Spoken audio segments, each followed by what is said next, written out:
نو یوه ورځ به داسې رسي چې دغه کور مې کې به یو ځل بیا هغه اور لګېدلی چې هغه اور به بیا مړ کېږي نه کسې نه به ته وې نه به زه جیو اور جینې تو محترم اوریدونکو دې ځای کې ناستو خلکو چې څوک یې واوري السلام علیکم پرونه بل پرونه ما څه خبرې کړې وې لږې سختې وې و ما په خپل ذهن باندې سختې بالکل ما نه دي کړي ما بالکل حقیقت یې دی ټول عمر ما د امن هغه کړی دی کوشش کړی دی امن مو خوښ کړی دی امن دپاره جومات ته لاړ یو امن دپاره امام باړې ته لاړ یو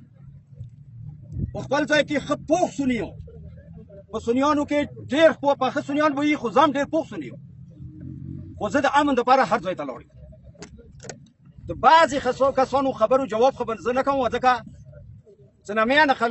بعضې خلکو چې د مو د خبرو ځواب کړی دی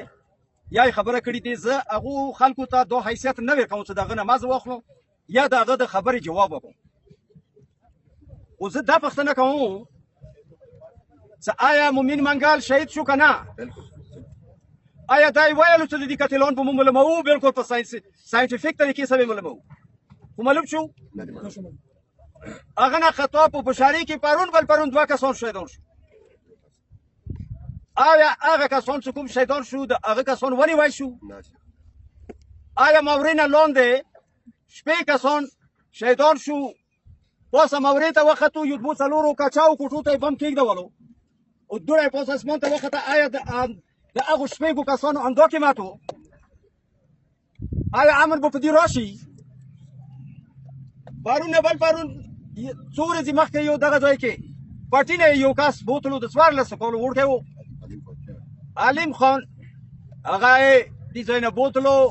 او په خپل کلي کې منګکو کې شهید کو پاسه نه ورباندې تیزاب واچولو آیا هندوان داسې کوي نو مو تاسو خو د دې دعوا دی چې خدای او د خدای پیغمبر منو او اهل بیت منو صحابه منو نه دا ټول د تاسو چې کوم دا کارونه دي شپږ هغه یو دا پرونه بل پرون درې هغه کسان چې هغو صرف او صرف خپل اولاد ته وړه راوړلو نن یې د وړو د راوړلو څوک نشته هغه کسان شهیدان کو بې ګناه په زړه کې مشینو زه دا تپوس کوم چې آیا د هغو څه ګناه وه همدا ګناه وه چې هغه خپل اولاد ته رزق راوړلو هغه باندې پرون جرګه وشوه نن جرګه بیا داسې وشوله مو دا خبره وکړه چې اتوار پورې که حکومت پاکستان ایڈمنسټریشن پولیس آرمی اف سی د دغو ټولو قاتلینو دغه ټولو مقتولینو قتلان چې کوم دي هغه ونیولو او بیا داسې نه چې بیا یې 5 ورځې بعد خلاص کړي و هغو ته سزا میلاو شوه نو مو به په دې ځای مطمئن شو بیا به انشاءالله کورمې کې امن راشي داسې زه تا ته د یوه خبره کوم زه ماغه یم دغه سلیم خان یم چې ما مخکې امن خوښولو اوس یې خوښوم که د دغو شپږو اتو کسانو نه تېر شي چې د چا ګناه وکړه اوس سره دست وروسته به تا ته په هر ځای باندې امن میلاو شي روډ به د محفوظ شي تل به د محفوظ شي پېښور به د محفوظ شي کورم به د محفوظه شي زه به محفوظ شم او ته به محفوظ شي کسې خو که دغو خلکو د دغو مجرمینو د دغو قاتلانو ملګرتوب وکړه تا کې ډېر ښه خلک شته داسې خلک در کې شته دي لکه سیکرټري چې هغه په خبر یا پوهېږي هغه امن خوښ دی کیدای شي د ما خبره خپل سني باندې دا څنګه خبره ښه ونه لګي خو ما ته چې کومه معلومه دی هغه دا دی چې داسې خلک شته دي چې هغه امن غواړي بدامني نه غواړي نو زه دا ورته وایم چې د خپل څه کومه هغه خلک دي چې هغه خپل وینو باندې رزق ګټي که نه د خلکو په وینو باندې نو هغو خلکو ته لګام واچوه دا تا دپاره ښه دی او ما دپاره ښه دی خو که دا لګام د ونه چولو نو یوه ورځ به داسې رسي چې دغې کورمې کې به یو ځلې بیا هغه اور لګېدلی چې هغه اور به بیا مړ کېږي نه کسې هغه اور دا اور به بیا ټول پاکستان ته خورېږي لهذا په خپلې کورمې باندې خفه کېږو موږ تاسو په کور دې څه خفه شو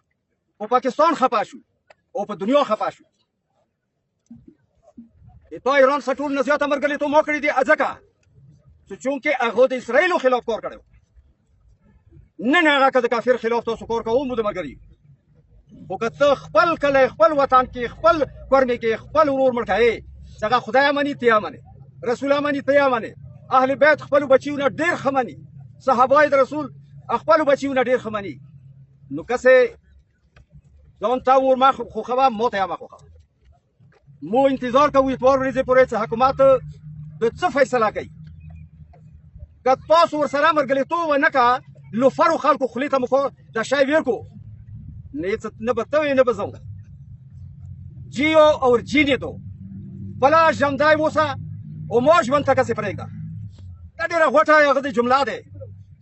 که ما ژوند ته پرې نږدې ته به ژوندی پاتې نه شي. دا ما تاسو ټولو ته یو درخواست دی او تاسو یې بعد ما منو. زمغه سلیم خان یم چې اوس ما من خوښ دی بیا ما خوښ دی. خو که دا ظلمونه وي که نه ظلم کسې نه دی خوښ.